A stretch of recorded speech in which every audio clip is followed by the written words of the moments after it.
So go up with a plan, for sure. That is, without a doubt, the best advice I can give is do not just go up to a Tucker Frawley from Yale because he's Tucker Frawley from Yale.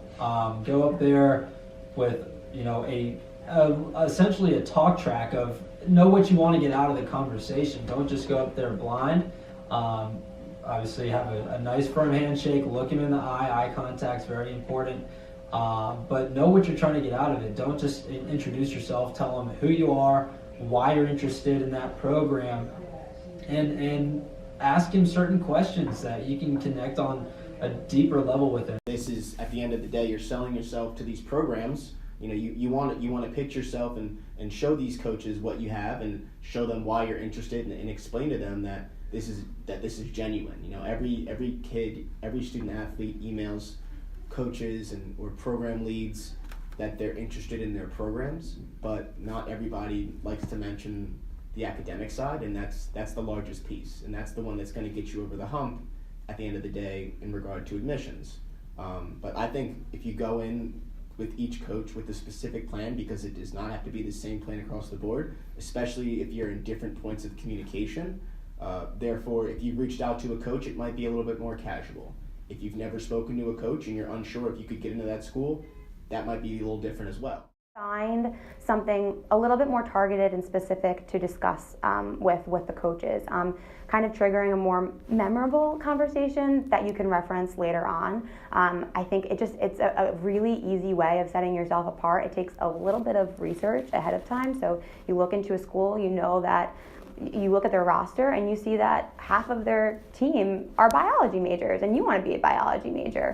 And you're like, wow, that's pretty cool. Like half of their team is able to major in bio while playing the sport. That's a really cool conversation to now have a really great in when discussing or talking with a coach. If you're starting a conversation with a college coach, you want to say, I'm interested in a bunch of different schools, and here are the schools that I'm interested in, and how do I improve my game to kind of target these schools or make these schools notice me. If you're asking the coach the question about how am I going to get these schools to notice me, they're more likely to kind of answer your questions a little more specifically. Going through the recruiting process, your coaches, they always tell you about hustle and be the first guy on the field and the last guy off the field and pick up the trash in the dugout and all that stuff. That's ingrained into you as a really young ball player, as those are the correct things to do. And your coaches tell you that throughout your career.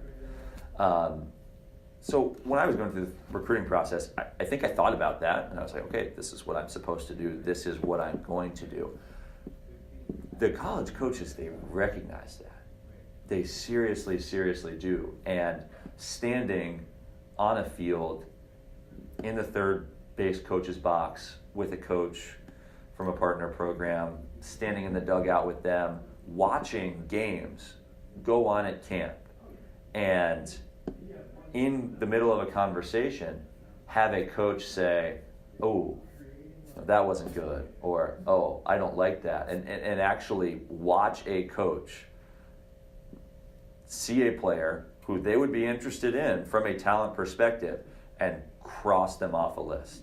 Like, actually seeing that was incredibly, incredibly powerful for me and sort of like gratifying, right? Like, oh my gosh, all of this stuff really does matter, because here's a kid who they have expressed interest in maybe already, or were planning on expressing interest in, going up to them, talking to them at camp, following up with them after camp, and they are completely off the list because there's a line through their name and there's a note next to it saying, didn't hustle the ball out to first, cussed under his breath,